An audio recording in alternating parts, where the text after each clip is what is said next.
bitch, or even Coca-Cola. We invented the cherry tomato and Waze USB drives and the Iron Dome. Israeli salad, Uzi Stenton, Jaffa's orange crow. Microchips is us, iPhone cameras us, taco salads us, Boredom us, Olive Garden us, White Phosphor us, Sabra Hamas, Hasbara sus. Hello and welcome to Bad Hasbara, the world's most moral podcast. Hey, how did it feel there doing it the other way around there, Matt? It's nice, man. It's nice to kind of just have some space to just chill, you know? Yeah, just chill and I'm just waiting for my cue. I'm waiting for my cue. You got to say the thing, and then I say the thing. Yeah, well, you hit your mark beautifully. I'm Daniel Matte, your world's most moral co-host. And I'm Matt Lieb, the world's most moral co-host. Little Beautifully joke. Done. Little Wow. joke. And then sometimes you do a little joke. Little jokey.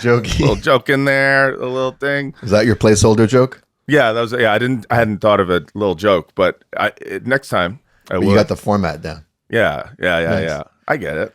Yeah. Well, so welcome everybody. This is another episode of the world's most moral podcast. That's right. As you can see, our guest is already on screen because she's here. in the building, in the room, backed by popular, if not demand, then anticipation. We have spiritual educator, activist, artist, scholar, mystic. And my best friend.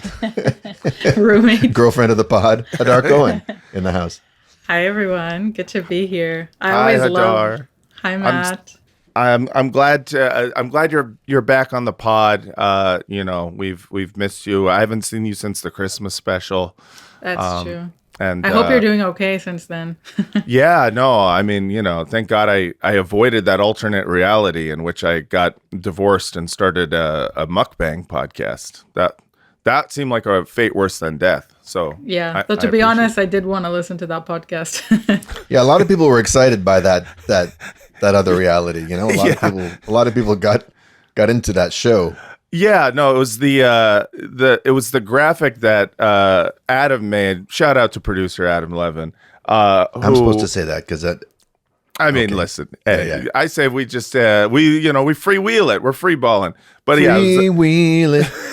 it was he made such a good intro graphic for Matt's mukbang that people were like, I think I'd watch the show. It was like just Matt eating food, talking about his ex-wife. We had like 6 people withdraw their Patreon subscriptions and say, I can't afford Bad Hasbara anymore. I got to save it up for Matt's mukbang.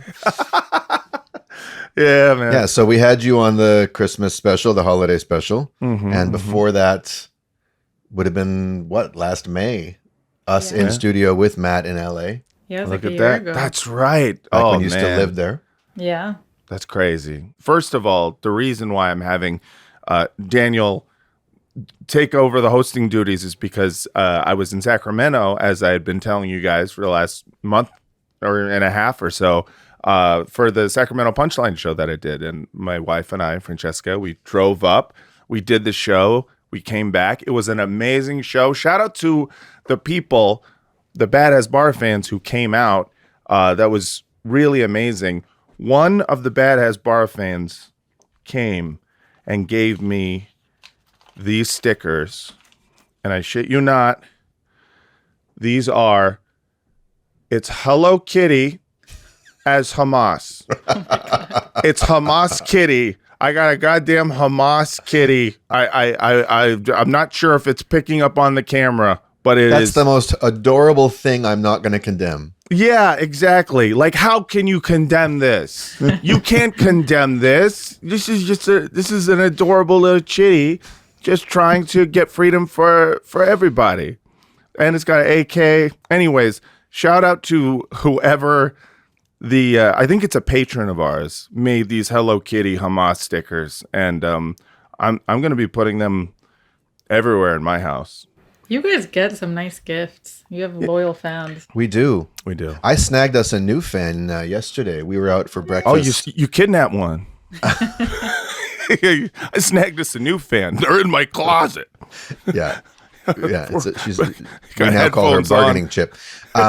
No, we were out for breakfast in Manhattan with some out of town friends of mine, and we went to a cafe that or a restaurant that should remain nameless. But the rumor is that we had gathered that their ownership was Israeli, but we didn't know what their politics were. Sure. But we agreed to go, and I love the discussion that has to happen. I know, before right? You're just like, what do we do? do we we got to do? find out the politics. we got to find out the politics of our cafe owners. Anyway, she overheard the four of us discussing various things, including me mentioning the podcast, and she stops and she says, "Sorry to interrupt, but I heard you mention a podcast." And it's incredible how often this happens, where people Yeah, I've been there a few times. they get excited about the notion of a podcast they haven't heard of. Well, it's also really interesting because these moments I feel like Daniel's like, oh shit, are they gonna reprimand me? Are they Right. gonna spew some propaganda? Or are they gonna be on my team? Yeah, Yeah. exactly. Yeah. The only time I ever me describing what the podcast was ever got me into any kind of awkward situation was actually in like a spiritual context. I was like at a retreat, and that's where the person objected. But this woman, Wait, what? I want to know why you got in trouble because of the retreat. well, this was a Jewish person who I think doesn't like to think about politics and probably likes to think of herself as progressive. But was she the one who asked what podcast you have? She was asking me what I did in life. Well, then she's running the risk. Sometimes you ask someone, what do you do for a living? And they're just like, oh, I do the thing that probably gives you the most stress. I'm sorry. I am a domestic spokesperson for yeah. the people pull out you their Hello Kitty Hamas sticker. Yeah. That's all you need to know. exactly. It's like I print Hello Kitty Hamas stickers, and I'm not It's ashamed right there of on it. my lunchbox. Yeah, everybody's got to earn a living in this country. Exactly. Anyway, so the server asked about it, and I described it, and the word Hasbara didn't turn her off, and ended up being very excited about what the podcast was about, and said, "I totally Wow. agree with you." And I was able to slide into any idea what the owners believe, and anyway, it doesn't matter. But You're like, I'm here just for intel and to get Well, one more podcast listener. I want to know what my shakshuka money is really going to. That's true. You know That's what I'm true. saying? And what kind of and can I trust this shakshuka? Is it cultural appropriation shakshuka? That's right. Yeah. Is Is it real shakshuka? Is it real shakshuka? Anyway, Shakshuka was actually started by Tunisian Jews, which is an Interesting. oh, what a relief! Okay, so we can eat shakshuka without feeling like colonizers. You know what else was started by Jews? Not Tunisian ones, but Portuguese and Spanish ones. What? Fish and fucking chips. Did you know Fish that, and Matt? chips is, oh man. Fish and chips is Jewish. So are we doing a fish and chips us, but it is us? It really is us. Yeah. Whoa, that's crazy. You said that to me when we were in London. I didn't Yeah. believe you. I actually found that out from a Palestinian friend who I met for the first time. So she wanted to have me over for lunch, and she made me fish and chips. And then she was like, I want to honor your Jewish roots. And I was like, what? And then she told me the whole story.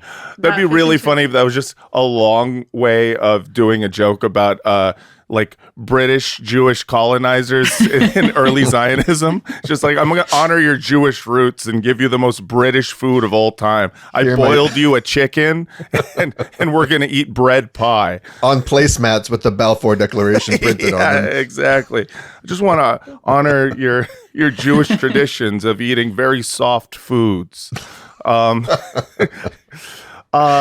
I hope that nameless server at that nameless restaurant is listening to this I hope they're episode right now. listening, and I hope they're enjoying the anti-British bias. Also, patreon.com/badhasbara. Please join our Patreon. And don't forget, if you missed me in Sacramento, I'm going to be in San Francisco at Cobb's May 7th. So get your tickets. That's going to be a really fun show. If you are in the Bay Area or anywhere near there, go to Cobb's Comedy Club May 7th. Are you going to drive up for that one too? I think we're flying for that. I think we're going to stay for a little longer, and this time we're bringing the baby. Nice. So we left the baby with my mother-in-law and a babysitter, and so that's why we did a 24-hour You trip. needed someone to supervise your mother-in-law? Oh yeah. Yeah, she's 80, so she's there for like to be a set of eyes, but not really a set of like limbs. She's mostly sits there and she judges. She's the baby cam. Yeah, she's like a human baby cam, and so if the baby starts heading towards an outlet with a fork, she'll just be like, "Babysitter, can you stop this from happening?" And do you have to pay a babysitter extra for the extra labor of babysitting while a mother-in-law, while a grandmother is watching? Can you look after a really little person and a really old person At the same time. at the same time? And the really old person's going to have opinions about how you look after the little one? Yeah, and you're going to have to make sure they both get a good nap, because otherwise they get real cranky. They are very similar.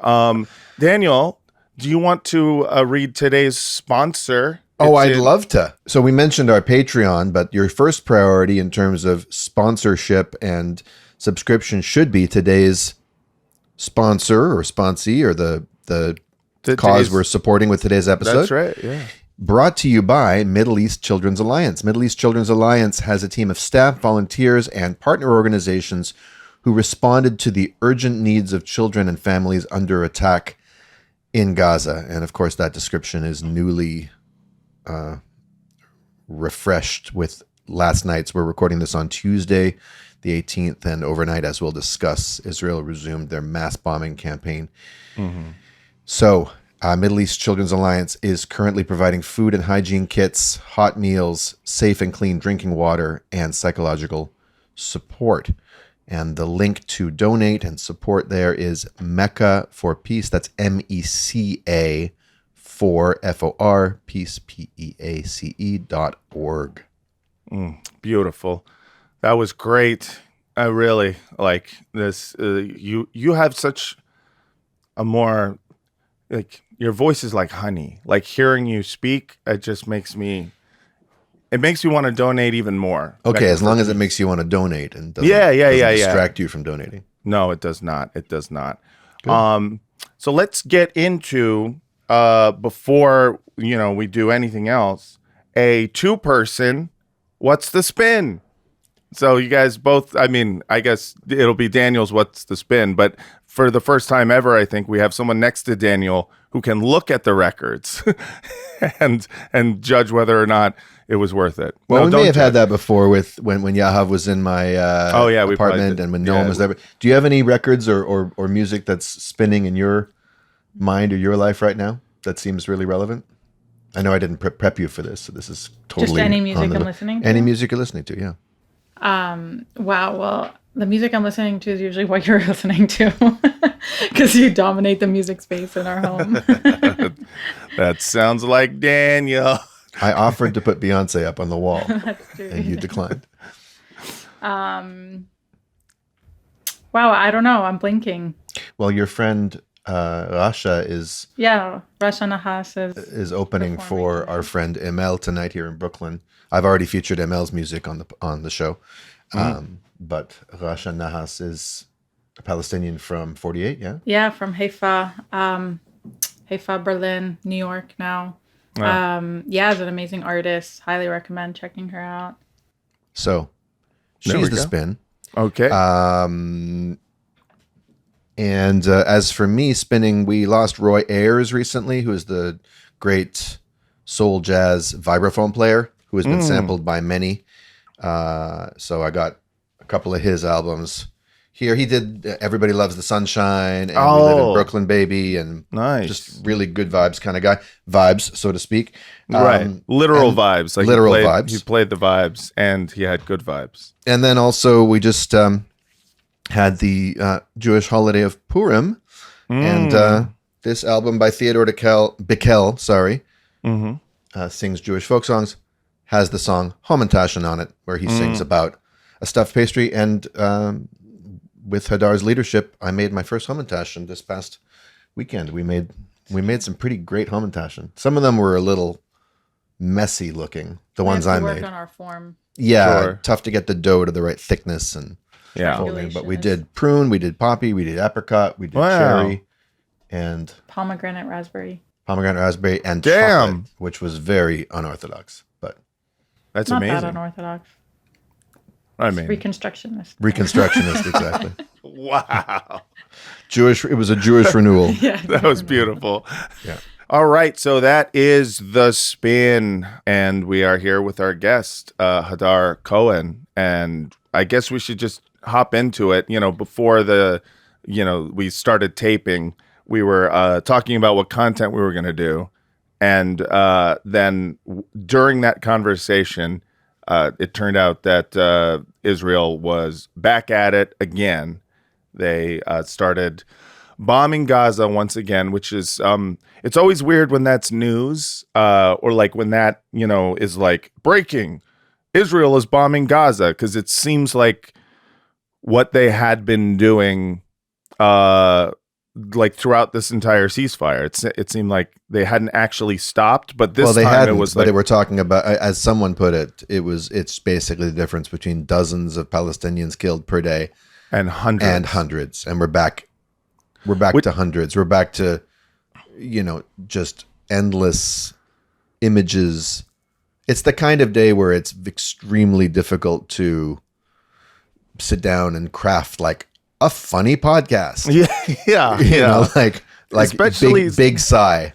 Yeah, especially since we were like, we were in the middle of what kind of content we had gathered, and then you just start seeing the images again. You start seeing, the images that we have been seeing for the last 16, 17 months now. It's like Groundhog Day. It's like it never fucking stops. And then, they just tell us, oh, well, this time it's the ceasefire is off. It's crazy to me how the baseline is like dozens of Palestinians killed, daily. And then that's not a breaking of the ceasefire. Well, it's just part of Israel's attack on Gaza as an attack on Palestinian as a people and not just on Hamas. And Right. I think the media really distorts, the Israel-Hamas war. And it's just so clear that the purpose from the Israeli government perspective is complete annihilation. So even when there's like a temporary ceasefire, it is still the goal and the purpose. Yeah. And not the kind of annihilation where it's like, we're going to wipe out a third of them today, a third of them tomorrow, and a third of them on Thursday. But annihilation of the will to live, annihilation of the conditions required for life. So if there's still Palestinians alive in Gaza, what are they going to have to live for? What are they going to, and how are they going to be able to subsist? So there's the all at once massacres. Then there's the slow drip of starvation, which we saw over the past couple of weeks. They've been actually preparing for this resumption of the massacres by, they were careful to shut down the electricity and the supplies 2 weeks ago, so that by the time they started this, hospitals would already be, I heard one medic say, we've run out of ketamine, we've run out of all analgesics, all anesthetics. It is all part of that master plan. And you see the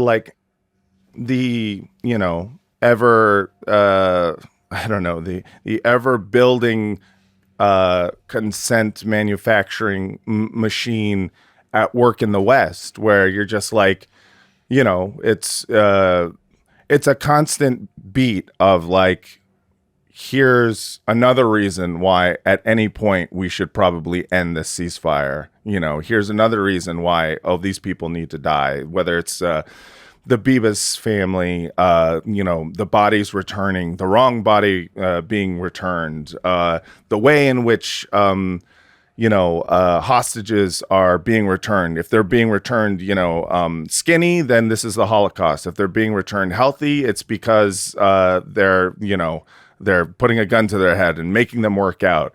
If they're being returned and, talking about their experience or speaking out against the government, they're Hamas. It was just a constant building, and you're just like, this is leading to a breakdown Yeah. of the ceasefire. And you're like helpless to stop it, because you just you see too many people biting when they're told, like, hey, here's another reason you should fear Hamas, fear Palestinian people, fear any kind of Palestinian liberation. And they're just like, they've just bought into the Hasbara, so they're just primed and ready for this to happen again. Yeah. Well, I was also going to say that I think there's something about manipulation of attention too, because there are certain times that Israel can just do whatever it wants and there isn't world attention. And then when there is world attention, Israel has to kind of say, like, okay, well, what do we do? How do we divert that attention? And I kind of feel like the ceasefire part of it was like, okay, how do we get people to stop looking at us? How do we get all this attention to kind of wear off and die off? And, I think that's been going on for, over a decade since Israel started bombarding Gaza since 2014. And, and it was like all these massive attacks. And then there would be like a bit of quiet to just kind of get the world attention to look away for a bit. Yeah, to move on and go on to another news coverage. And then, be able to have more... to be able to continue like their more campaign. room to maneuver in darkness. Less people looking over their shoulder, and and they haven't, pre-ceasefire, post October 7th, they hadn't been able to have any of that space, and even during the ceasefire, they didn't have much of that space. But it was kind of a similar thing where we're going to let Trump take office. We're going to give him this ceasefire win. We're going to play along with this idea of like, hostage exchange, diplomatic, exchange. And then at some point, we're going to pull the rug out from under the whole thing and start it up again. And they chose a very interesting point. I don't know if you guys read the Times of Israel, but Netanyahu's testimony in graft trials canceled for the day amid shock Gaza offensive. Oh, shucks. Oh, I'm sorry, guys. Listen, Judge. I absolutely was going to come in. I was like ready for it. I had like all like why I'm innocent of doing any kind of like corruption or graft. But then I was like, oh shit, we got to start doing war again. So how about let's push this another, let's say 1,000 years, until we have a nice 1,000-year Reich, and then we can talk about it. I put my homework in a stick of dynamite and stuck it up the dog's ass and blew up the dog. Yeah, blew up the dog, blew up the family. All right, so we're going to read Israel's official pretext for this. Yeah. This is the official Israel X account.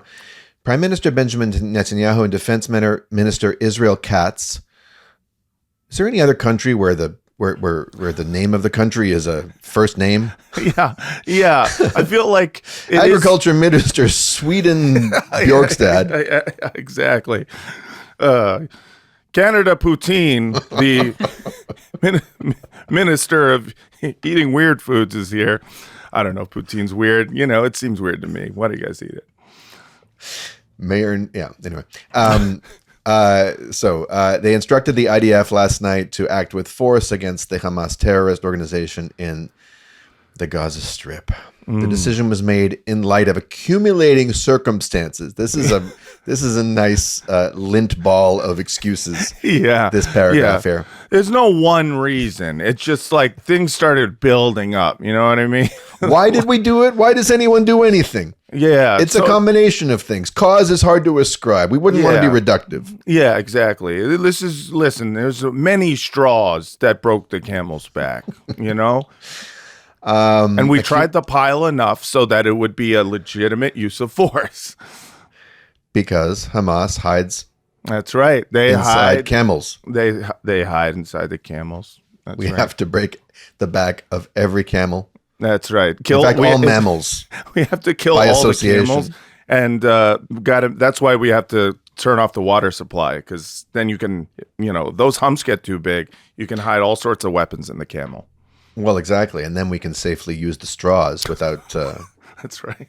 The decision was made, and it's so hard for me to read this with any kind of jovial podcaster host cadence because it's just so fucking grim. Yes. The decision was made in light of accumulating circumstances, primarily the lack of any movement in negotiations for the release of our hostages due to Hamas's rejectionist stance. Okay. Mm-hmm. Rejectionist stance. Damn. There's one accumulating circumstance that's Mm-hmm. a lie. Mm-hmm. And a warning of the possibility of an attack by terrorist organizations in Gaza against our soldiers and communities for the purpose of killing and kidnapping. Funny that they put the soldiers first. Mm-hmm. Yeah. Yeah. And this is a warning. This is a bullshit false flag like intelligence report that they trotted out a few days ago, being like, we think they might be planning something against our soldiers and communities. Yeah. Well, it's also just the way that soldiers and civilians are just not regarded as separate beings in the state of Israel. And I always have this question of like, well, why aren't Palestinians allowed to have their own army? Like if it's truly a war, if you're really saying it's a war, then each party has a right to a military. And it's just clearly, it's like the soldiers are not seen as ones who are as part of a like militaristic war. They're seen as just like, oh, these are civilians. These are our good people. These are our, you can't harm them. Yeah, and I think the crazy thing is that there's a lot of projection there too in terms of like the way that Israel paints all of Palestinian society. They go like they're all Hamas, they're all. There's not one uninvolved person is something that they say all the time, and they don't even, like you say, have an official army. They don't have a state army. They're not a state. Whereas in Israel, they do have an army, and you are forced to, you are conscripted. It is every citizen serves. So you could more likely say there is no uninvolved Israeli than you can say about the Palestinians. It's a crazy amount of projection. Well, it also goes with that line of, they teach their children to hate. They teach them violence, and it's like Israeli society militarizes teens. Like it gives 16-year-olds guns and teaches them how to shoot and like trains them in the military since such a young age, like Purim is such an interesting holiday there because so many people as kids, like as 5-year-olds, 7-year-olds, like dress up as soldiers. And how is that not a culture of hate? Yeah, how is that not a militaristic culture where you're taught? I mean, if you're not taught to hate, you're taught how to, to shoot, and you're taught how to use weapons against someone who, you are probably taught to hate, I would say. I mean, you grew up there. Do you have any particular memories of that indoctrination and when you sort of first remember it and when you first realized it was a kind of grooming into something that you didn't want to be a part of? Yeah, definitely. I mean, I have childhood memories are always so interesting because you're just like, what was true? What was my memory? What was this? But I definitely remember as a 10-year-old girl having this reckoning or questioning with myself of like being taught that, and it's never like Palestinians or Arabs. It's always like they, like the ambiguous they, Yeah.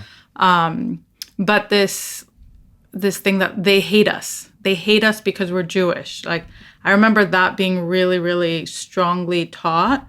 Mm-hmm. And I remember as a young child being like, but why would they hate me because I'm Jewish? Like I wanted to know why. And I was very scared because, they teach it in a very scary way.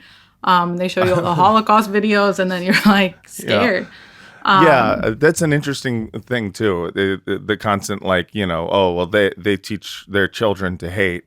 And it's like, are you sure you're not just teaching your children that they are hated?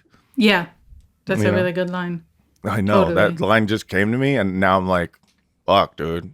Yeah. Sometimes I say smart shit. We really are reversing roles today, man. Yeah, I said the smart thing. Hell yeah. You're emotionally damaged. Jewishly. Go ahead, I'm sorry. Yeah. No, yeah, that's a really good line. And I think that, yeah, I mean, that was later on as I became an adult, something that I unpacked, especially because of what you just named, is then I realized that so much of my emotional experience was like being hated, but where was that coming from?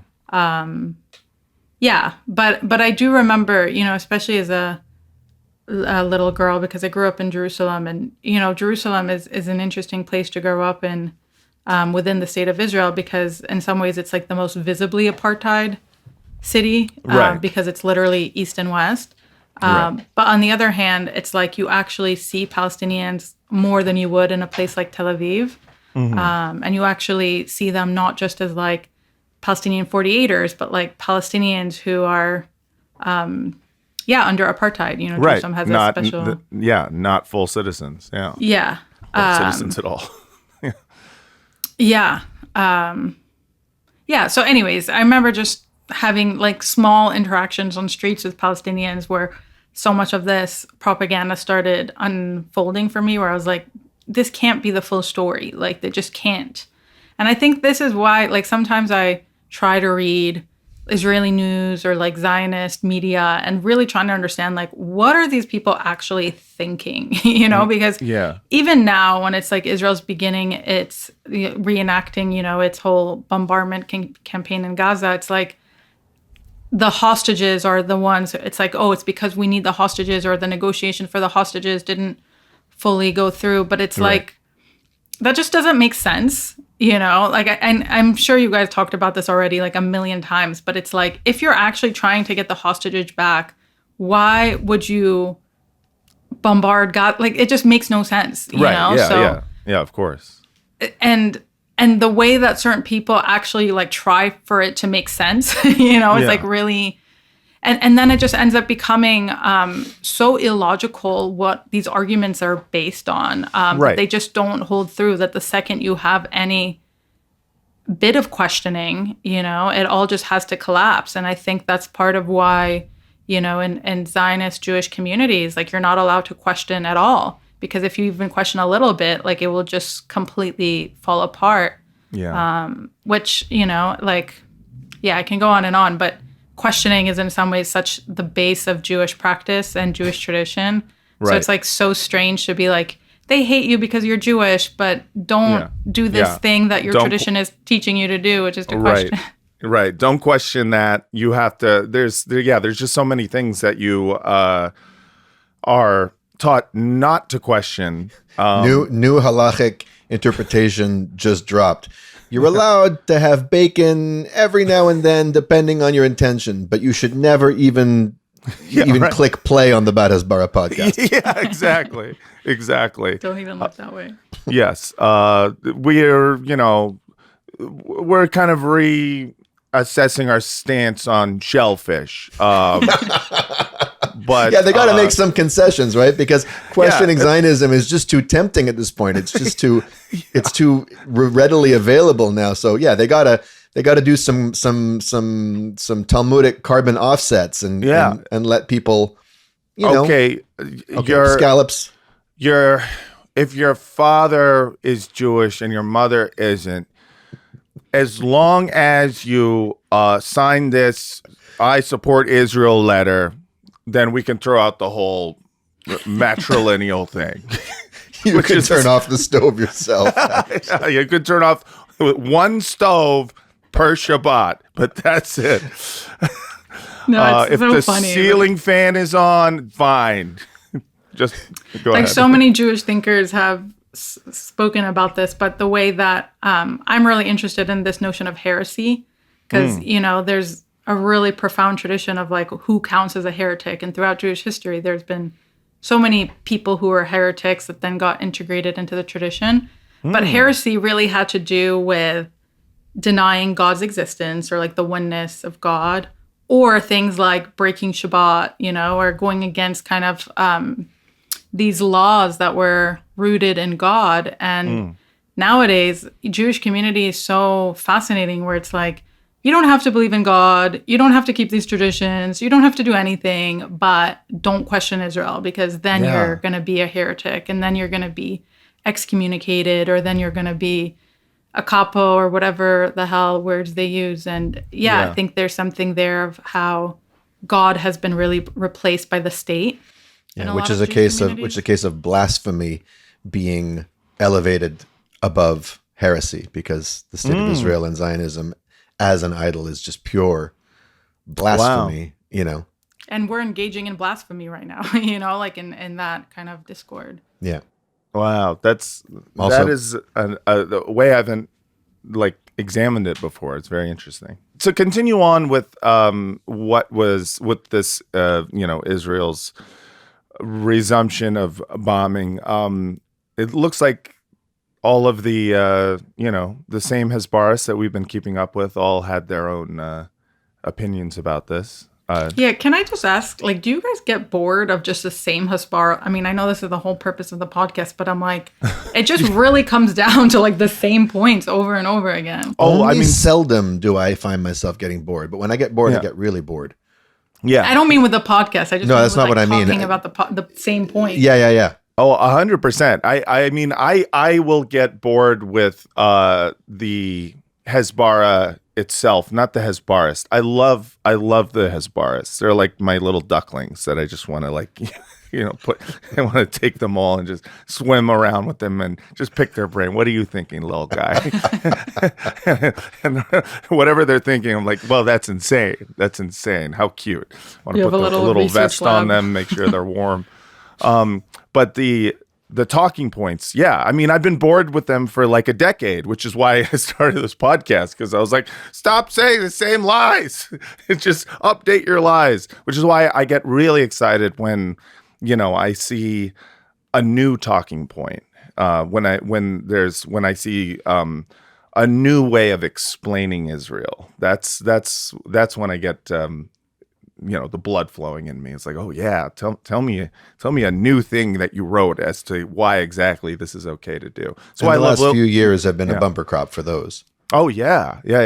I mean, liberal Zionists aplenty, baby. Yeah, absolutely. So we haven't collected. I mean, I haven't seen a whole lot of coverage of what happened last night because it's so fresh. And by the time this podcast comes out, I'm sure there'll be a raft of content to react to.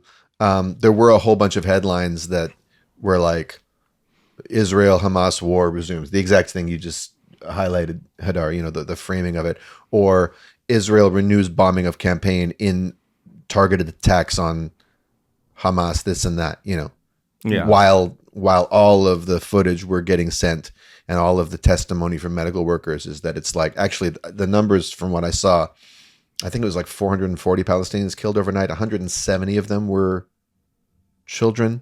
Is it 440? You said? Is that what it's been updated to? Jesus, that was the latest number I saw. It might be slightly off on that, but that was the ballpark. Yeah. Mostly women and children, right? Yeah. So capital job targeting Hamas, whatever that means. Which is so ridiculous because it's that's almost a third of people who were killed on October 7th, and I think it's so horrendous. You just see the blatant dehumanization of Palestinians, that their lives just don't matter as much to the media and to, everything keeps going back to October 7th and October 7th and October 7th. And since October 7th, there's been many October 7th for Palestinians, and that's just not registering. Yeah. I mean, hundreds of October 7ths. Yeah. If not. I mean, it's crazy. It's crazy. Yeah. And how do you find anything to make fun of? Well, a few of our ducklings have quacked a little bit here. Yeah. So on the militant side, we got Eve Barlow. Fart low back, baby. Which she just says, I mean, the minute the news drops that they're bombing again, she tweets, "Let's win this shit, Israeli flag." Yeah. To which our favorite liberal Zionist, Shael Ben Ephraim, said, "What unit are you in?" Good line. It is a good line. It was immediate where I was just like, you guys are both in Santa Monica. What are we doing? Like, why don't you guys meet for a smoothie and hash this out? How about you guys have this argument in person? You know, you guys, you clearly both share some, politics, but not all of it. Not all of it. That's the thing about Shael, is like, he's funny in that, like, you feel like if you could just talk to him, you could convince him that, like, he's wrong, like, to like leave the liberal Zionism behind. But then it always that it brings feels like back. It proves to be an optical illusion. Yes, it is. Anyway, we have a tweet from him. Yes, expressing, he does express sincere consternation and being appalled by what Israel, quote unquote, is becoming. And that's what I want to ask Hadar about here. He says, it's surreal reading the news about Israel. Now, this is from yesterday morning, so before the news of the resumed bombing, but he could tell that it was ramping up to that. Yes. Surreal reading the news about Israel now. It's firing the head of its internal security service for investigating treason, planning ethnic cleansing, breaking a ceasefire, starving civilians, neutering the judiciary, all just today. What is this country? I don't recognize it. Now, I don't think he's saying he doesn't recognize the state of Israel. I wish he was saying that. I no longer recognize. I am now calling it the Zionist entity, a.k.a. Pisrael. I do not recognize I am a Pisraeli citizen. I have Pisraeli. I have an Israeli citizenship. I renounce my Pisraeli citizenship. I am burning my is not really passport. No, he's saying I don't recognize it. Like, what is this? I need lo makir et medina hazeh, right? Like, I don't. Sometimes I slip into Hebrew with her. Yeah. Not bad, right? So I don't recognize it. So let me ask you, Hadar, having grown up there, do you recognize the country you're seeing? Is this such a departure from the Israel of the past? In what ways is it? In what ways is it not? Yeah, that's a good question. Like, thank you. Yeah, I don't often hear that. that's true. Yeah, I mean, on the one hand, it's like hard to say that it hasn't gotten worse, because it clearly has. I mean, when I was born, they didn't have the apartheid wall. Like, I don't know. There has been an increasing fascism, you could say, increasing cruelty and brutality, increasing segregation, increasing torture. Like, I think there is an increase in the violence. And a decrease in any semblance of opposition to it, yeah? Yeah. I think that, a lot of anti-Zionist Israelis who were doing a lot of action, especially in the 80s and 90s, left in the 2000s, basically. Yeah. And I think that also is part of what led to Israel becoming more and more right-wing, is that a lot of the anti-Zionist Israelis were just like, we just need to leave at this point. Yeah. But yeah, I mean, I very much also connect to Hannah Arendt's point, where she said, that the beginning of how the state were created was fascist, and the only resulting, if there wasn't going to be an intervention in that, was a full-blown totalitarian regime. And she said that in the 40s, and yeah, I think that that we should have her on the podcast. Yeah, you should. That'd be sick. Hannah Arendt, come on Bad Hasbara. Yeah, go on Bad Hasbara. You coward. Yeah. You can start doing podcasts with energies of people. Oh, shit. We need to get mediums on to channel Albert Einstein. Yeah. Ask Einstein, just hey, can you expand more on that letter where you're just like, hey, nice country you got there, but no thank you. Thanks, but no thanks on the presidency. Judah Magnus, would you still call yourself a cultural Zionist, or is that problematic? Yeah. Hey, I would love to just go back in time and talk to Gershwin and be like, this sucks, right? Look at this whole thing. Because I just want, Gershwin died in 38, but I feel like I do this thing where Gershwin would be my homie, and we'd be anti-Zionist Jews together. George Gershwin or Ira Gershwin? George Gershwin. I don't know what Ira thinks. He's Ira's he was the great. words guy. Yeah, he is the words guy. I'm sure Ira is great, but more of a George head. I didn't know you were into George Gershwin. Oh my God, dude. Really? I love George. I've even seen shitty biopics about George Gershwin. Wow. I'll have to feature him on the spin sometime. Adam had an underrated or under-commented on Chiron there that I really liked. Can we cold harbor Jabotinsky in here? Oh, yeah. I still have not seen the second to last episode, so nobody tell me anything about Severance. Nobody. We have a lot of nothing. opinions about this season, don't we? Yeah, we were going to do a little YouTube. Yeah, we're thinking we might do a reaction, an analysis video once the season's all over. But okay. Yeah. Well, you wait till the season's over because I want to watch it and I want to okay, watch you your fetid reaction. moppet. Okay, all right. But yeah, just to go back to Arendt, I mean, and I think so many of the 20th century Jewish thinkers and philosophers like Walter Benjamin, were actually thinking so thoughtfully about, quote unquote, the Jewish question, or what do we do with what is Jewishness in this world? And, right. Yeah. So I think that it's kind of inevitable that the creation of the state of Israel, literally was built on ethnic cleansing and dispossession. And I think its seeds have been revealed to be a full-on totalitarian regime. But I also think that there's something interesting that has shifted quite a bit, that I think early kind of Zionist thinkers were just very explicit that this is a colonial project. This is what we're doing. And nowadays you have a lot of denial. No, we are the peace ones. We just want peace, but they don't want peace with us. Yeah. Or we're the indigenous ones. Or we're the indigenous ones. Yeah, early Zionist colonizers very much knew they didn't really belong. They were like, we need to eradicate Arabness and create a new European cosmopolitan city here. Tel Aviv was shaped after European cities. So it was very much a project of we need to eradicate the barbaric Middle East to create this new civilization. That was very, very clear. And I think nowadays it's no, we're just returning to the biblical. I mean, and now we're getting into when religious Zionism really started kind of becoming more prominent, because in the early days, Zionism was very secular. But yeah, I think nowadays you'll rarely see Zionists being this is a colonial project and this is, why we're doing it. They're we're not doing it. Yeah.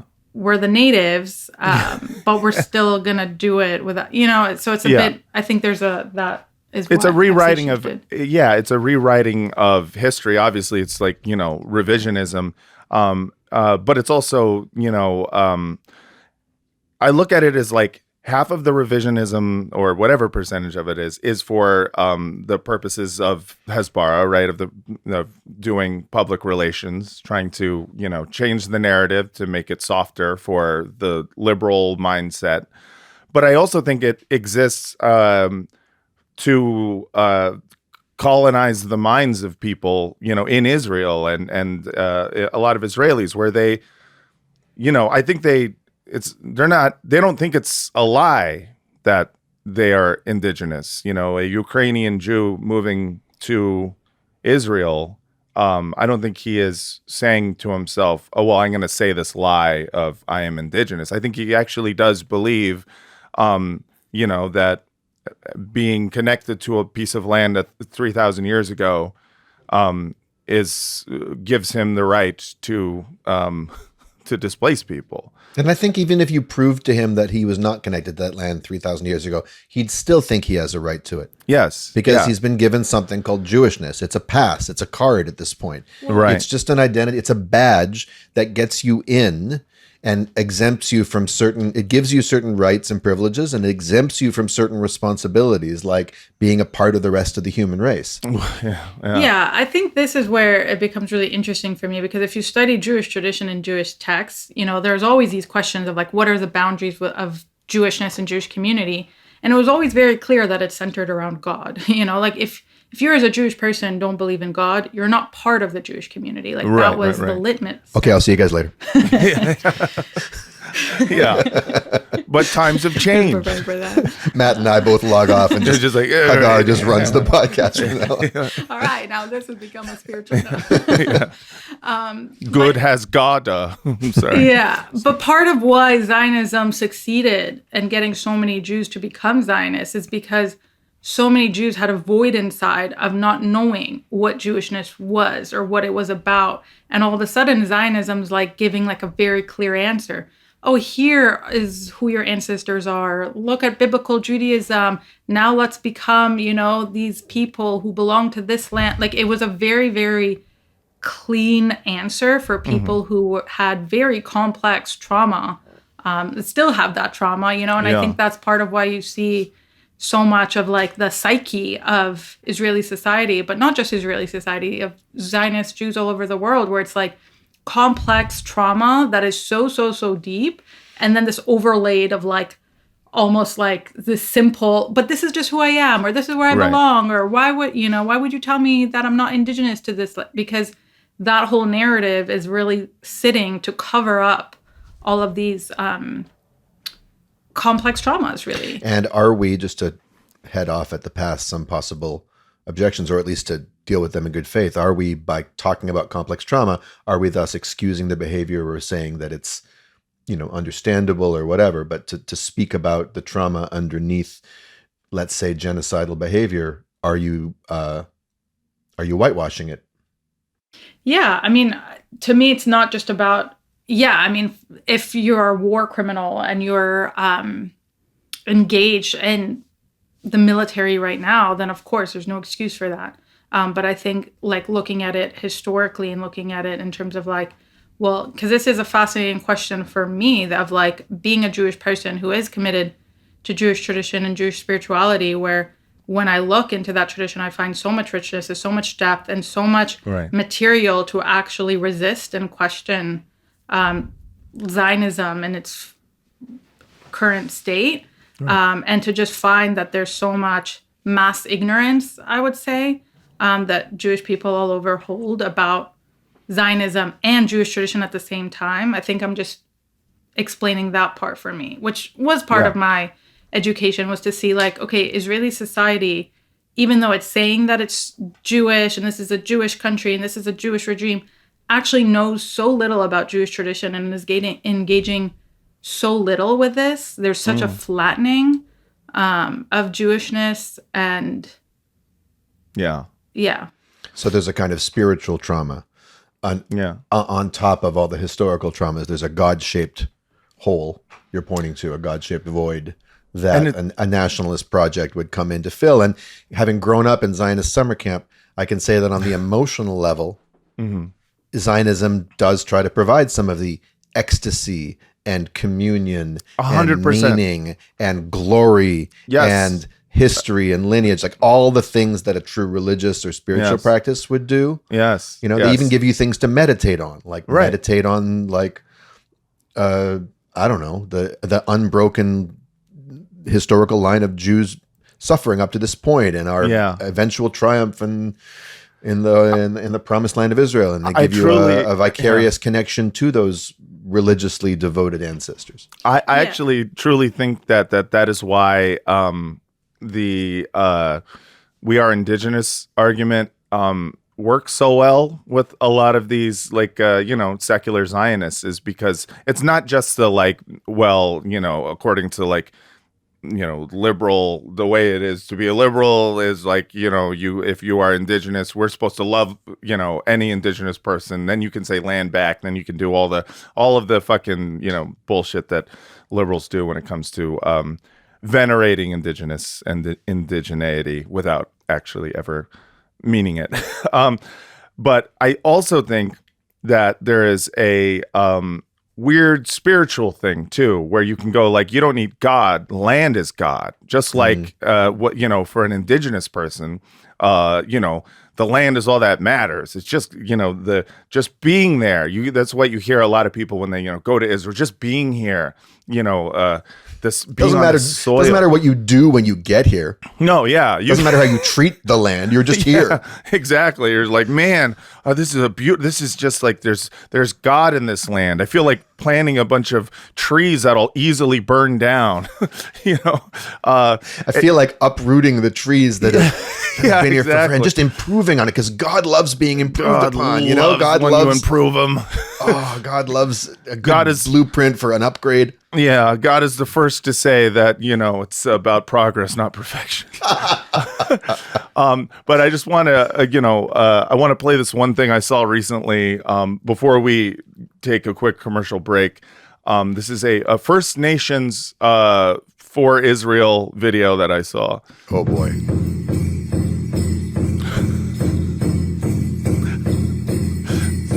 So it's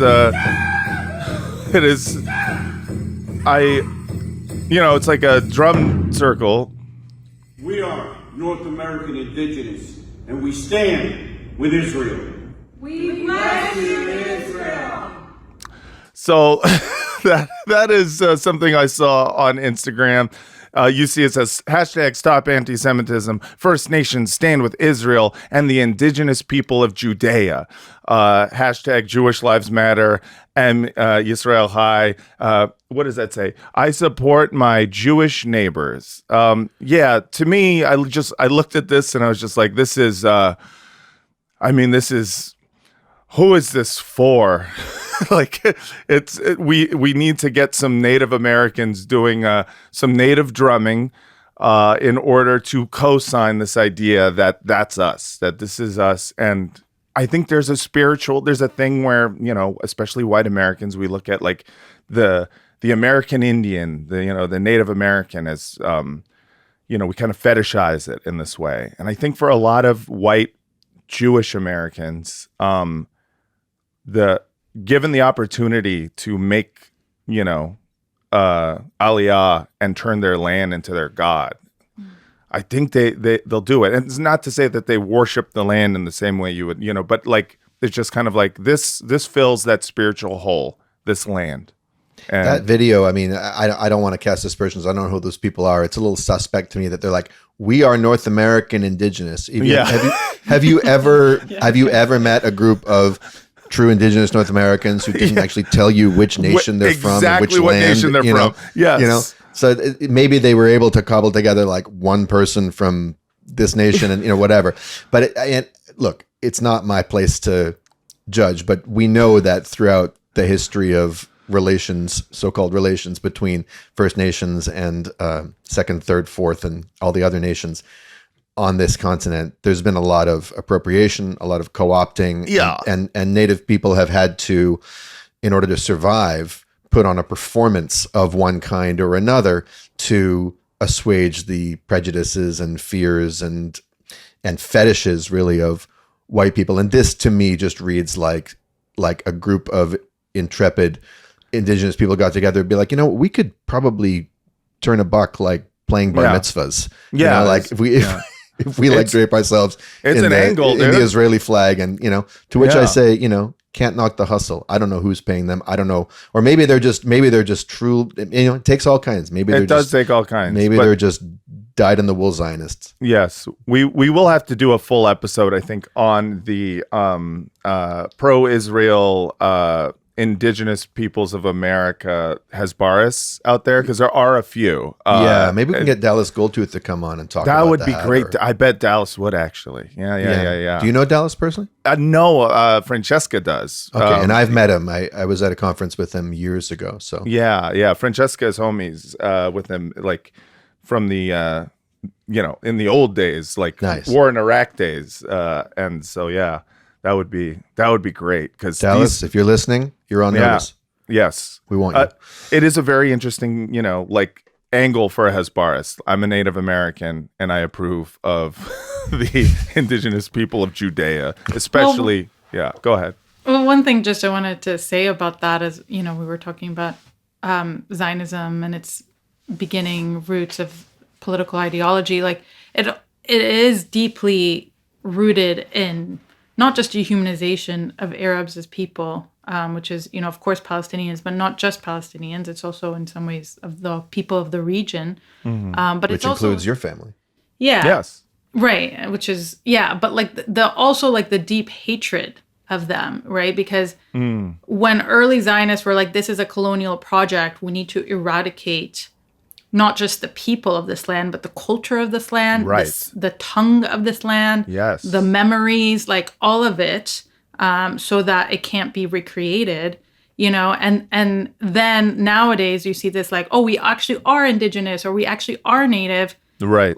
Like that is also rooted in such a deep hatred, because you could imagine someone saying like, well, I'm native to this place, but also this place as being a center of history for thousands and thousands of years is also native to so many other beings and so many other groups. But it's like, we are the sole native people. I think that's when it's also just stops making sense, because it's Right. like, you know, I come from a family who's been in Jerusalem for 10 generations. Like, of course, I believe and I know that Jewish people belong not just to Jerusalem, but to Iraq and Egypt and Tunisia and all of these places.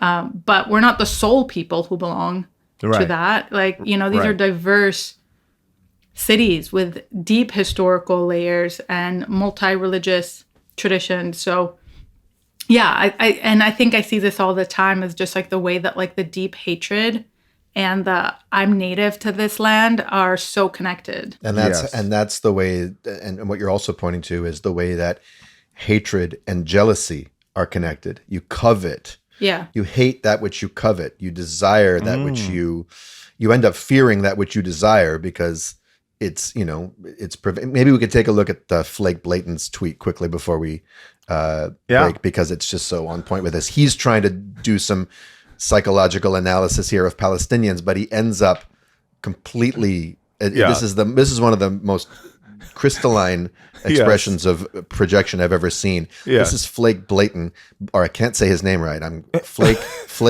No, it's Blake. Blake Flayton. Blake Flayton. Terrible name. I thought you were doing a nickname. Flake Blayton. Well, I here. kind of am. He's I'm a so used to. blatant flake. I'm so used to calling him that my mouth won't fix it to say his real name. He says, "I will die on the hill that the accusation of Israel committing genocide is entirely predicated on the Palestinians being jealous that the Jews were actually genocided, and Westerners finding great joy in assuaging their guilty conscience from letting said genocide happen." Where do we even start with that one? I don't even know. This is to me, there's nothing like more amazing than this, and it's like absolute like pea brain childishness, where you have to be so West LA. I'm sorry, this feels like to me like I know this kid. You know, it's shopper. yeah, How did your great grandparents die? Well, mine died in gas chambers. Yeah, Are you exactly. jealous? Oh, you're just jealous that you don't have the tragic backstory that I've been exploiting for my own gain. like you wish you were as sad as me. Like, this is the most privileged fucking tweet I have ever seen in my life. Like, you truly have to have the brain of a child, and not just any child, like a child of privilege, where all you can be like, this is all stems back from them really, really just venerating their own victimhood. And you're like, that's all you do. That's your entire identity. Like, especially someone like Blake Flayton, like this guy, this is all he does is use victimhood as a cudgel against others. Like, this is the entire, like, he's in the cattiest way. And then the Yes. part about assuaging the West's guilt. Yeah, Dude, that's the only reason you get to get away with this. yeah. You've been exploiting the Western guilt. And that's the other, like, the whole tweet is just a big read of himself in the mirror that he doesn't know exists. Yes, 100%. It is, and it is just so amazing because you know he thought he was cooking. Yeah, like you know when he. And I wrote love how it this. starts with the most like the most defiant way of phrasing. "I will die on the hill." To which I tweeted, "Well, I hope that hill gets to claim its quarry without too much delay." You know, that hill is num num num num num. Yeah, I love it. All I can think of. I don't like to wish swift death upon anyone, but when someone phrases it that way, yes, I'm like, may that hill and you consummate your exactly yes your destined relationship. We will in the near future. We will place a Baruch Hashem. memorial, a little memorial pin on that hill. Just well, a he's tiny. kind of like admitting in that tweet that the whole kind of victim mentality and victim narrative is predicated on being an aggressor. Like the reason why you want to assert victimhood so much is so that you can be an aggressor without, accountability. And Yes. And it's like fucking, this is like watching like The Room. It's like Tommy Wiseau level. Like, I can see your mind. Maybe that's what happens when you stuff down stuff far enough. Yes. It pops out on the other side of the planet. Yes. And like you actually say something completely insightful, except the pronouns are reversed. The you is me and the me is you. Yeah, exactly. It's like, dude, it's a whole new level of consciousness where you do nothing but attack yourself. And you're just walking around just going like, man, I've got so many hot insights about others. It is so wild, too, because he's talking about like this, Palestinians being jealous of victimhood, the West assuaging their guilt through like supporting Palestinians, as if this is like a policy in the West. It is, that this is all projection. He starts it off with, I will die. You're already victimizing yourself. You've begun this tweet about how everyone is playing victim with a fucking, I know I'm going to get killed for this opinion, but I will die on this hill. And then they will build a village and call it Mount Bladen. Mount Flaketon. Mount Blaketon. Yeah. The thing I just don't understand is when people like that are actually convinced that the West supports Palestinians. I'm like, where do you get your information from? From fucking, it's people who their entire, I guess, communication with the outside world is through like social media. And because social media is, the only media that they're consuming, they are actually seeing pro-Palestine stances. And so, but even social media, like sometimes when it's silencing so many Palestinian creators and so many people talking about Palestine, and sometimes there's a mute button for that, and he's used it many times. Yeah, to the point where his feed is not showing him anything that would threaten his view. But I think he is seeing it though. I mean, I think all these people, it's the same reason like we see them. It's like we are the algorithm is feeding us the slop that we are clicking on, right? So all of these Hasbaras are seeing the anti. I had one in my DMs this morning that I ended up blocking. She's been not harassing, but pestering me for, I don't know, since this all started. You have a few of these people who just love to pop off in every comment thread, right? And this morning finally, I just had enough. She was like, I've seen these. First of all, you didn't post any Bibas pictures. Why are you posting these infants now? And these infants died 3 months ago. I've seen these pictures before. Which, even if that's true, wow, what, you need fresh baby meat in order to feel compassion? But second of all, like the absolute monstrousness of it, I was just like, fuck off, psycho. And I sometimes block. You said fuck off, psycho. I actually did say, what did you say, you psycho? That's what I typed. Yeah. And then I said to myself, fuck this. And it is more healthy to do that than it is to do what I think I do, which is follow them and then turn on notifications for whenever they tweet, and then look up their addresses and sit in a darkened car in the middle of the night, wait just for them. Watching for signs of life inside the house. Exactly. Wait till cover of night, and then when they finally wake up in the morning and grab their newspaper, I run up to them and I say, "Hey, I disagree," and then I run away. And I will say, I've had a few people also reach out to me with like stupid comments like that, and not all of them, but every once in a while I engage, and sometimes it works. Sometimes they're like, "Can you send me more information for me to learn?" It does. Yeah. It has been known to happen, and I had more energy for that in the first few months. Yeah, you were doing that like every day. That's Dude, kind that's of what all I got known the for. first few months, that was exactly what we were all trying to do. I think that's how we became friends, is we were like people who were just trying to talk to people, who both, disagreed and trying to talk sense into people. Fast forward to now, and if us then could see us now, oh yeah, they'd be like, "Oh, we failed. we failed. Well, we didn't convince anyone and started a podcast." one thing we're not yelling going at to them. fail at. One thing we're not going to fail at is doing right by our Advertisers, our sponsors, the people who make this show possible. possible. It's not really. These people Not don't really. actually make the show They possible. don't do We shit. still don't But actually they have shit to sell you. we still don't actually have ads. What we have is a programmatic Google made advertisement that pops up whether we like it or not. That we hope is appropriate for your region and general demographic. We hope so. And, for every ad you listen to, we get maybe about 3 cents. So please listen to these ads, but And- stick around. We'll be right back.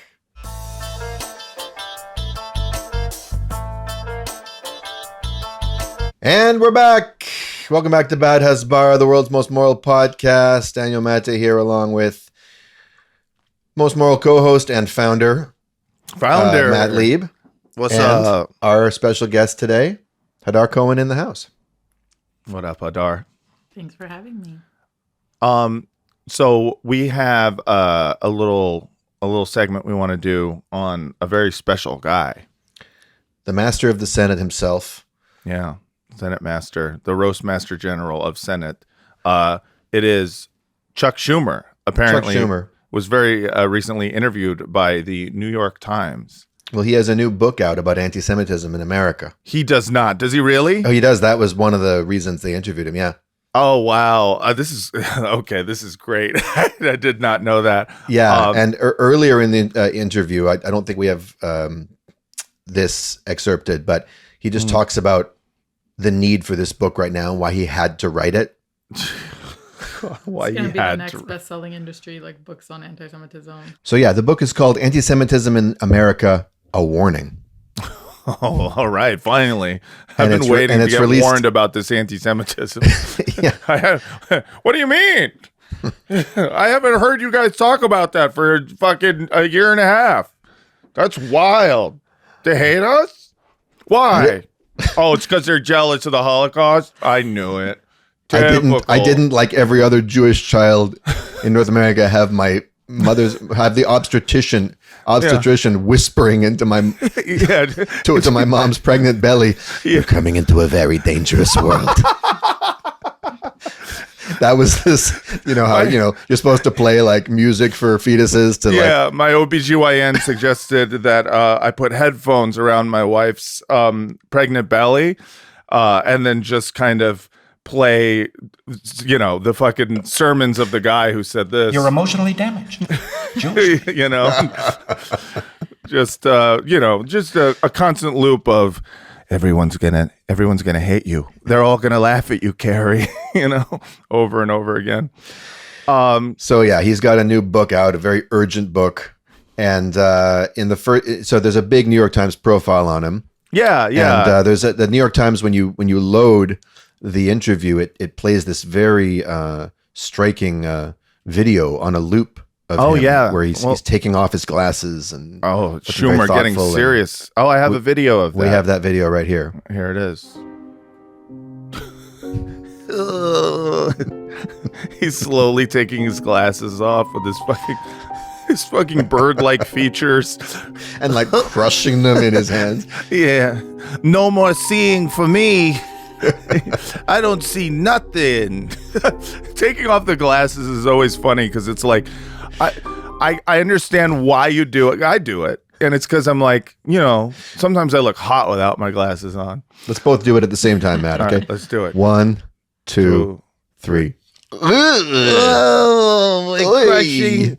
Now I have some words I'm going to tell you about why they hate us. That video is like James Egan's like shady account, like the Lumen account. There are no Jews in Lumen, Yeah. but if there were, that would. How do you know? We haven't seen any. They're also That's- fucking Nordic. Well, I guess we have Milchik. Oh, yeah. I mean, listen, you don't know who could be a Jew. I think it's very possible that, Ira's a Jew. I've seen John Turturro play Jews before. Irv. Irv. That's No, right. I don't mean employees. I mean in the executive. Oh, I see. You That's true. That's Seth true. Milchig and Seth Fleischig. Yeah. Milchig and Fleischig. Yeah. That's true. Yeah, very good. Anyway, Ben Stiller is at the helm of that show. He's unfortunately kind of a soft Well, listen, I've already severanced myself. I've severed that part of my brain that knows anything about the soft Zionism, and I've decided I don't care because I like the show. Yeah, How about that? Any Matt is a blissfully ignorant fan. That's right. Same here. All right. So he, in the first question of the interview, talks about why this book, why right now, which we can quickly take a look at. Whoa, that's really small. Let me see if I can get a little closer to the screen. Oh, yeah. You write that you rarely faced anti-Semitism when you were growing up in Brooklyn. What was the moment that you felt things changed in this country that made you want to write the book now? So you want to do the impersonation? I could do it. Here we go. So I was born in 1950. I love it. So I was born in 1950, and for the first 50 years, it was sort of what you might call a golden age for Jewish people. Not only in America, but forever, because we had never seen so much acceptance. I experienced a little anti-Semitism, ein bisschen, but... It's funny that the golden age for Jewish people ended 5 years after the worst genocide in our and possibly human history, or one of them. It's... Listen, of course it was a golden age in comparison, but, I also think that, he's not wrong in terms of the feeling that he had. He's correct.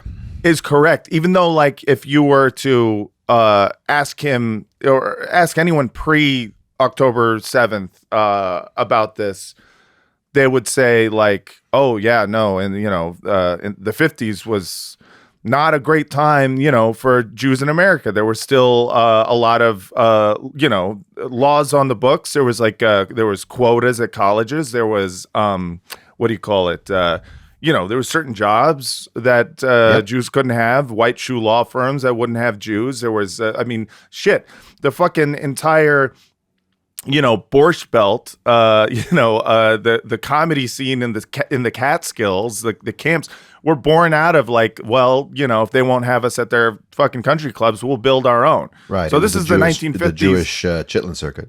Yeah, the Jewish Chitlin Circuit, exactly. So, it's we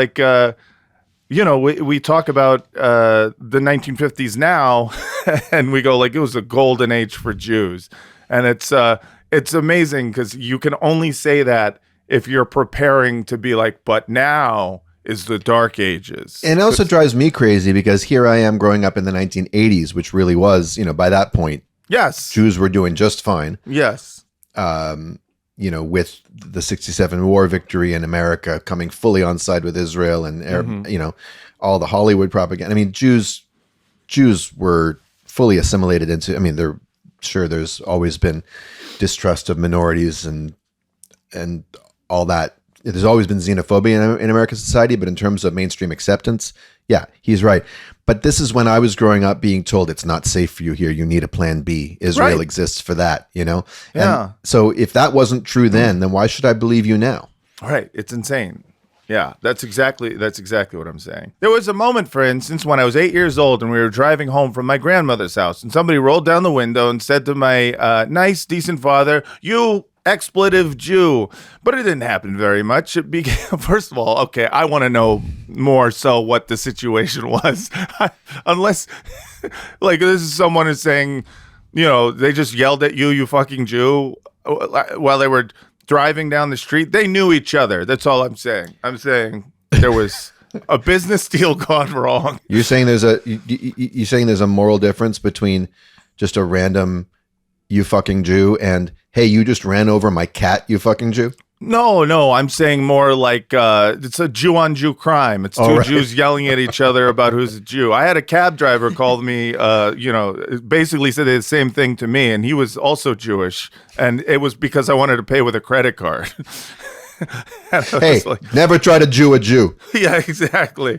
He was like, credit card is a promissory note. It is not real money. And then he said, it's fucking Jewish bullshit. I was like, holy fuck. And he's like, it's okay. I could say that. I'm also Jewish. He was like, oh, okay. Wow. Yeah. Anyways. This happened in LA? Yeah, this happened in LA. Yeah. But this is, listen, hey, that is an anti-Semitic experience he had. Yeah, are you okay, Matt? Like that's well, I'm still like suffering some trauma from it. I'm thinking of making Aliyah. Do you need a Band-Aid? Do you need a hug? Do you need an ethno-state? I need a whole ethno-state, please. Can I just have one? Because I don't feel good. I feel bad. I'm still suffering from the trauma of that cab driver. But if anyone comes and tries to take it back from you, just remember, they're just jealous. They're just jealous because you wish you were yelled that's Jewish bullshit by a cab driver. You just wish you haven't experienced what I've experienced. Okay. I've written, and what I've written is a book. Okay. But it didn't happen very much. It began changing in the beginning of the 21st century. And what I've written in this book is when things get a little rough, that's when anti-Semitism bubbles up. Connor Cruz O'Brien said, quote, anti-Semitism is a light sleeper. So in 2001, for the first time after 9/11, we saw these conspiracy theories. Oh, the Jews did it. All the Jews evacuated the building, etc. It wasn't good, but it didn't lead to a huge spread of anti-Semitism. 2008 got a little worse because of the financial crisis and the, quote, international conspiracy. There were all kinds of theories, George Soros. But it was October 7th that changed it all. All of a sudden, anti-Semitism explodes in a way we've never seen, and overt anti-Semitism. Jewish bakeries being called Zionist bakeries and rocks thrown through their windows. People who wore yarmulkes or Jewish stars being screamed at, vilified, even punched. And it shocked us. For the first time, Jews, I know, started saying, oh, God, maybe it could happen here. No one thought it would happen here, but for the first time, the thought maybe it could happen here. I wonder who encouraged that kind of thinking along. Yeah. Yeah. It's like one of those things where I'm not gonna give Chuck Schumer any credit. Like I do not believe he is as dumb as he's pretending to be. Yeah. In no way do I believe that he is sitting there going like, what happened October 7th? All of a sudden it's okay for people to be anti-Semitic.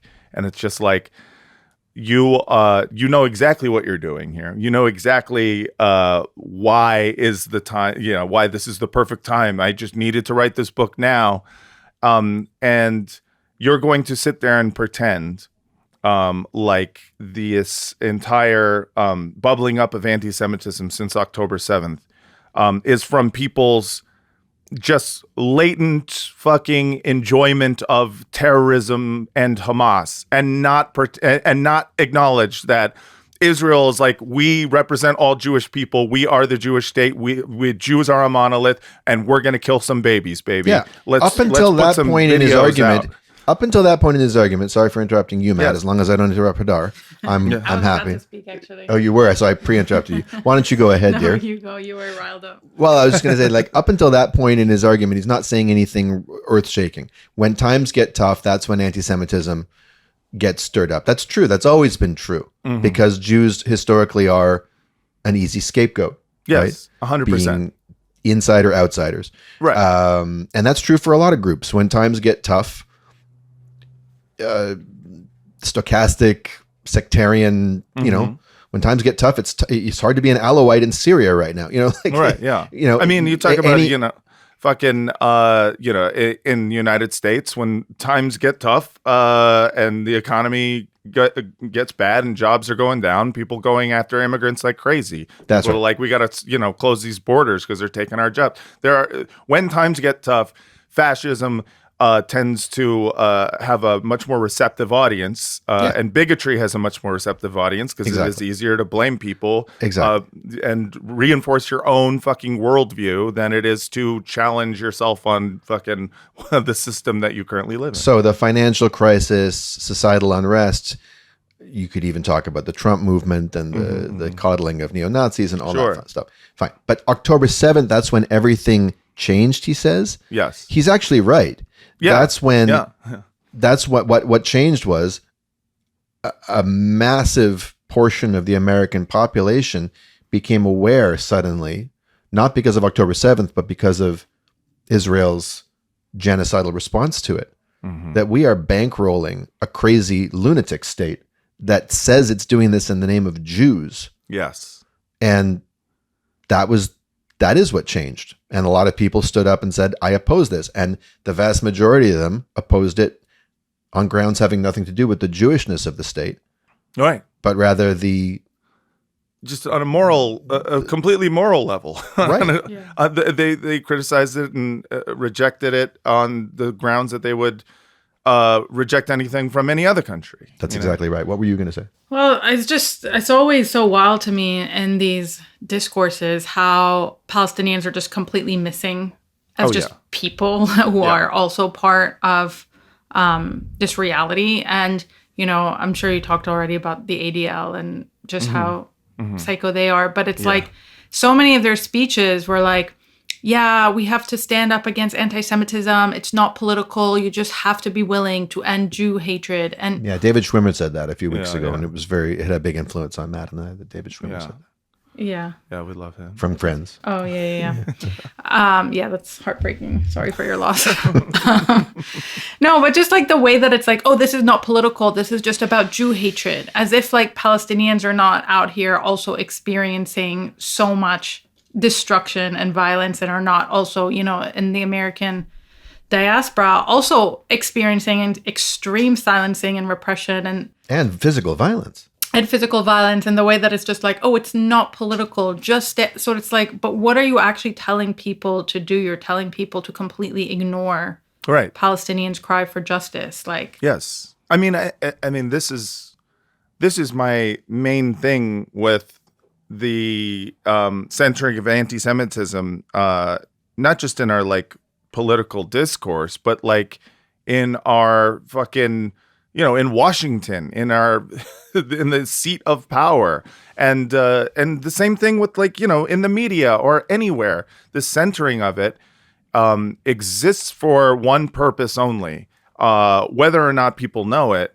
It's like you are being taught, especially these Jews who are American Jews who are online, absorbing this shit. You're being taught over and over, anti-Semitism is not just bad, but it is the worst form of racism. It is the racism to end all racisms.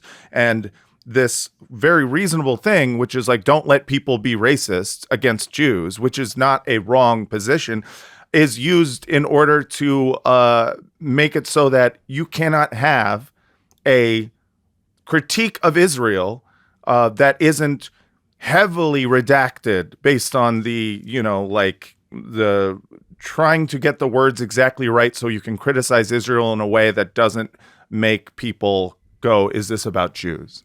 Well, it also goes further where it's just like, do you actually want Jews to be safe in this world? Right. Which you say yes to that question, yes, then you have to also in some ways divest from the Israeli propaganda machine, because 100%. It is literally fed on Jews not being safe. And I think that's always the question that come back to with these discourse on anti-Semitism, is that, do you actually want to envision a world of Jewish belonging and a world of Jewish safety? Mm-hmm. Or is this just like a way, that's just veiled support for Israel? Right, because instead what they end up doing is they present the proximate cause of so much resentment of Jews, Israel, as the solution to resentment of Jews. Yeah. Now, I'm not saying it's right that people take their opposition to Israel and, export that onto the entire population of Jews in the world, but it's also more understandable than not, given it, like you said, the way Israel, or the way you said, Matt, claims our peoplehood and does everything in our name and all the symbology and all that. Anyway, so just the idea that Schumer thought that this book needed to be written right now, especially coming out of 4 years of the administration that he more than carried water for, and their wholesale, enthusiastic hypocritical support for and funding of the genocide in Gaza it's truly disgusting. It is. And also his recent capitulation to Trump on the budget being passed through the Senate, which prompted him to postpone or cancel his tour, right? He was going to go on tour around the country maybe with the book. That is too much pushback. Yeah, no, and now he's getting, an incredible amount of pushback over this. That's so funny. I see. I completely missed the part where he wrote a book on anti-Semitism. And so that is fucking great. And throughout the interview, through the sections that we're not going to look at, and we probably won't have time to even look at the stuff I cut out, but or all of it. But he's talking about how optimistic he is about the Democratic brand and how. I don't think it's true that we're a losing team, and so I think I feel very good. This guy's going to get primaried in 2028. But anyway, this podcast is not about domestic politics so much. After a whole bunch of that, some tough questions that are uncomfortable for him about the state of the Democrats and their low approval ratings right now, the interviewer says, "I want to come back to your book," and he says, "That's good."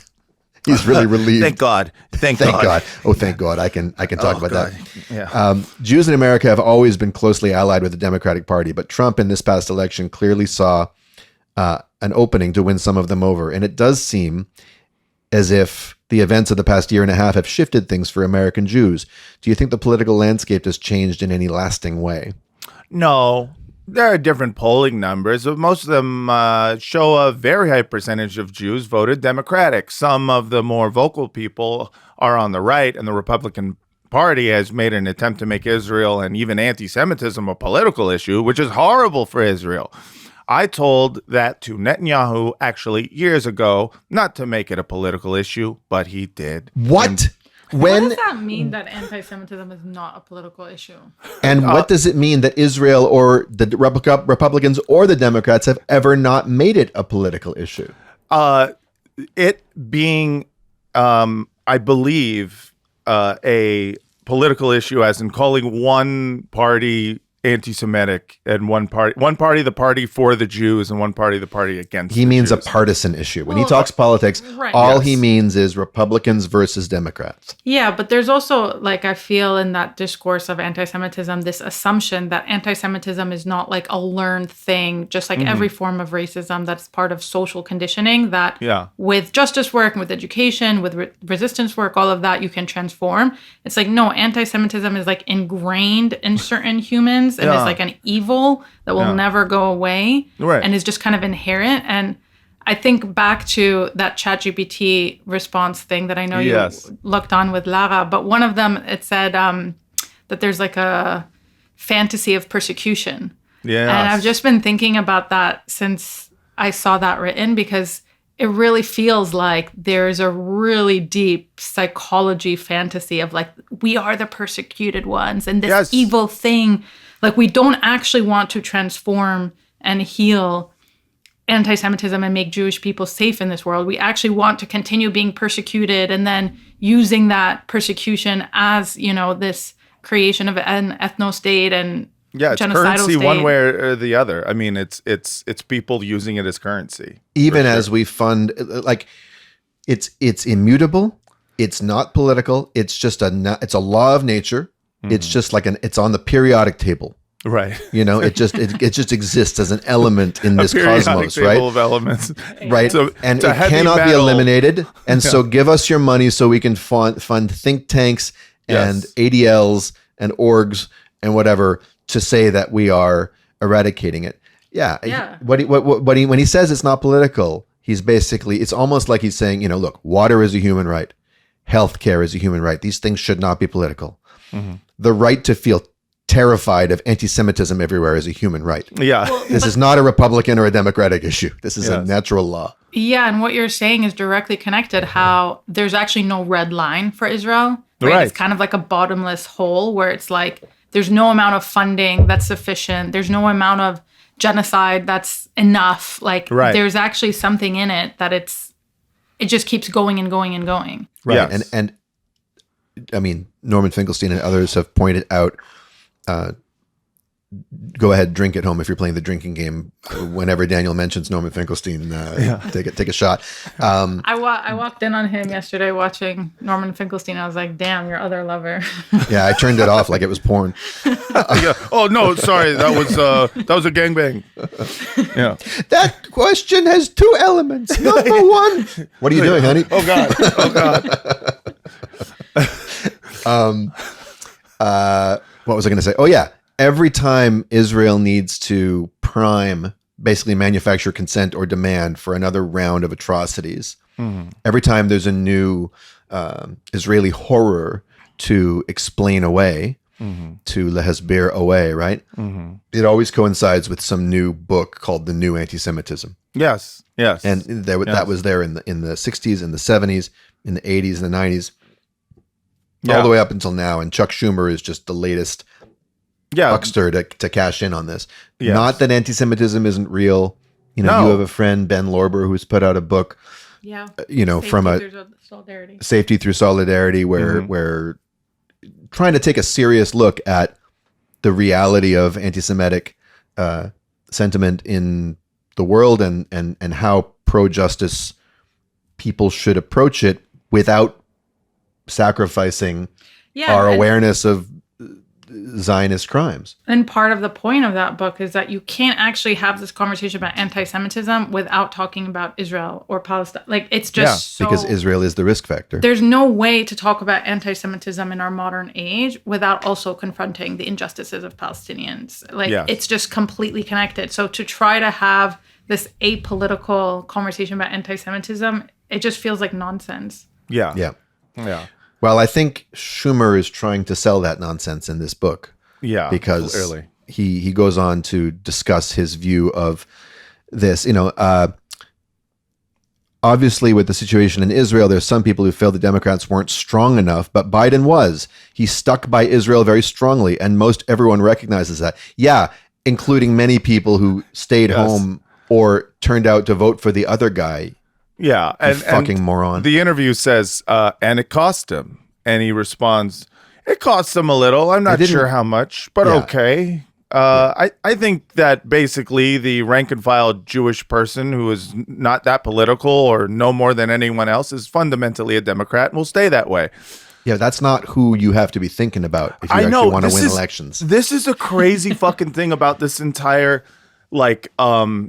this discourse, like this entire framing of it is that like the way they look at this, they go like, oh, there's people who think that Democrats weren't strong enough supporters of Israel. I'm like, of those people who actually were like, oh, the problem is that Democrats aren't supportive enough of Israel. There's 30. It's like there's a factor of 30. There's people who are like, what is with this fucking, what seemingly endless war / genocide happening in Palestine? Like the idea that you're more concerned with the people who thought Biden wasn't strong enough on Israel is fucking insane. And this is the losing side that we're supposed to believe is going to learn its lessons and come back around in 4 years. Yes, and like, and then you look at like the polling of the actual like Jewish vote, and it still went, heavily in favor of Democrats as it always does. It is just a consistent voting base for the Democratic Party. And it's like you can't like look at that and still have this conversation be about how Israel cost Biden because he was too anti-Israel. It's like, no, it's clearly not the case. Yeah. Anyways, it's like how many people fucking saw this quagmire ahead of time who were like scummy Democrats who were like, oh, this isn't going to be good. And they didn't say it's not going to be good because, the Democratic Party is going to get all anti-Semitic. They're like, no, it's because Biden's going to do everything that Israel says. And the base of the Democratic Party is, not people who are like, yeah, do war. They're small L liberal. Yeah, small L liberals. Exactly. And they're not going to look at this with any good feelings. It's crazy. It's just fucking crazy. Yeah, it takes such force of will to not see that and not acknowledge that, and to keep insisting on this line. Someone says there is this big debate. The interviewer says there is this big debate about where the there is this big debate about where the line is between anti-Semitism and legitimate criticism of Israel's government. Where is that line for you? I don't know. That line is somewhere in the 2,000 miles between those two things. I mean, what does he say here? I've criticized the Israeli government and I've criticized Netanyahu, as you know. Criticism of Israel. They always start with that. I've already been critical. Yeah. I've been critical. I haven't done anything. I haven't used the fact that I am a person who has power in Washington to do anything. But I've been like, hey, not cool, guys. Criticism of Israel and how it conducted the war is not anti-Semitic. How it conducted the war. That's always the question. Not whether the quote-unquote war was a war. Right. Not whether the quote-unquote war was justified to begin with. Yes, exactly. Not whether the conditions that led to the inciting incident that sparked it were legal or illegal. Yes. Not certainly whether this country that I'm the leader of the opposition for is directly responsible for those conditions. No, it is just like, did they use too many bullets in that one raid? Or is like with 2,000-pound bomb versus 1,500-pound bomb.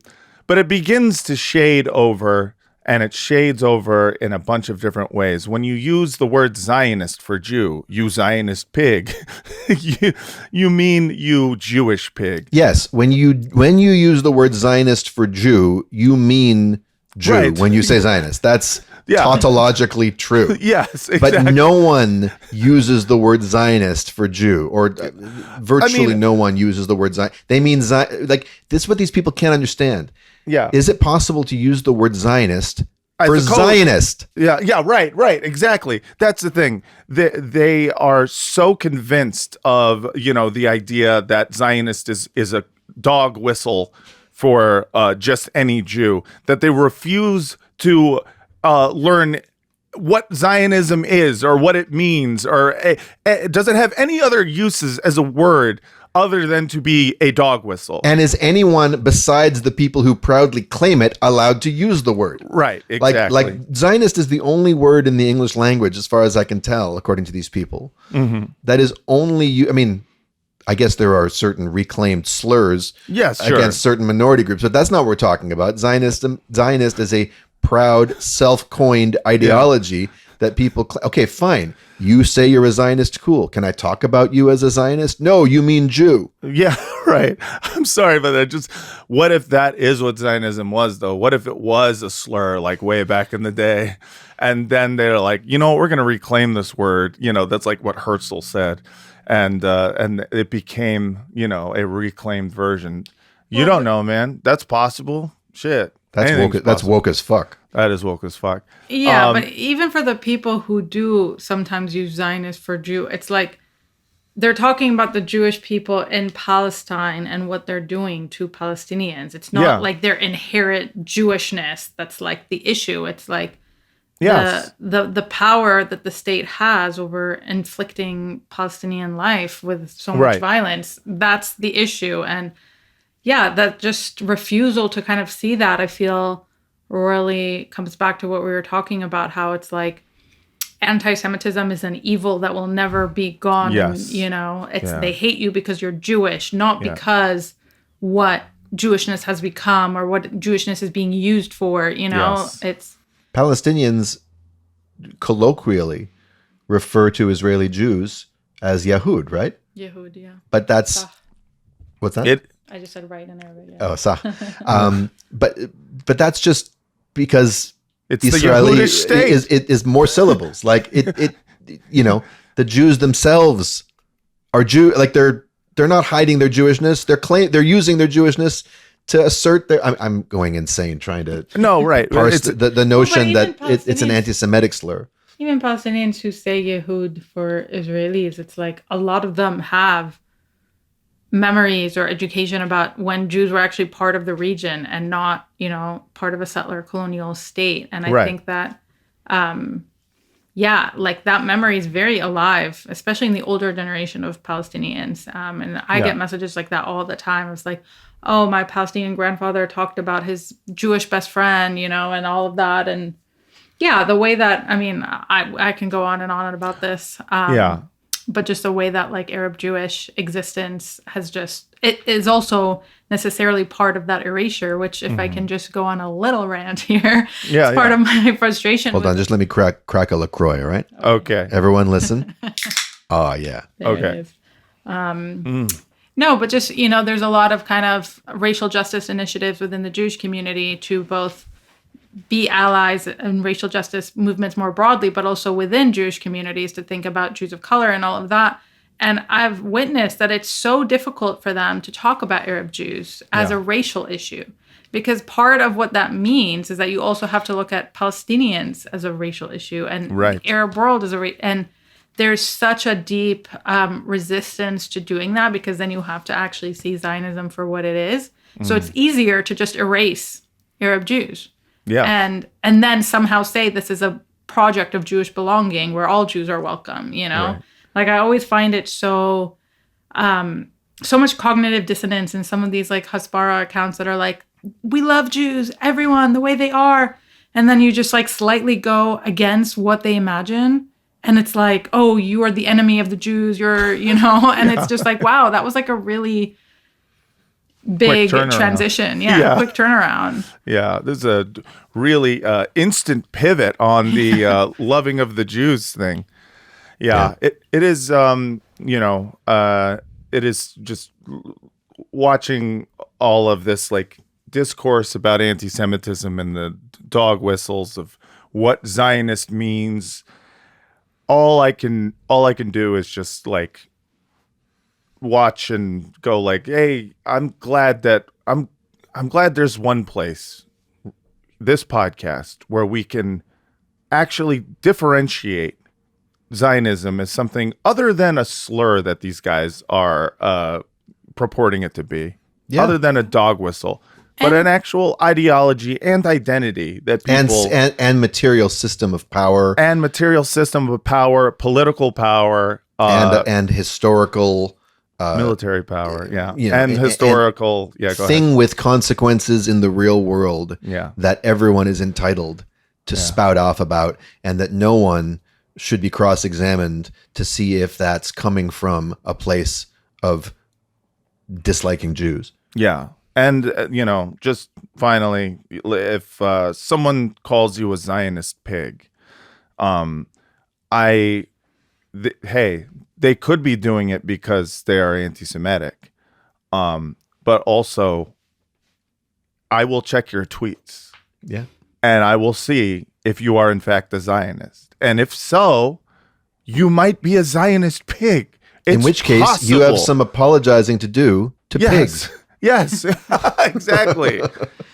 Were you going to say one last thing? Because I think we're about to wrap. Oh, I was just going to say about the conversation about anti-Semitism, like, I think a lot of the frustration and anger that I feel about it is the audacity to have a conversation about anti-Semitism and not Islamophobia and not Orientalism. And especially when you actually study systemic injustices and racial patterns, there's so much interconnection between anti-Semitism and Islamophobia and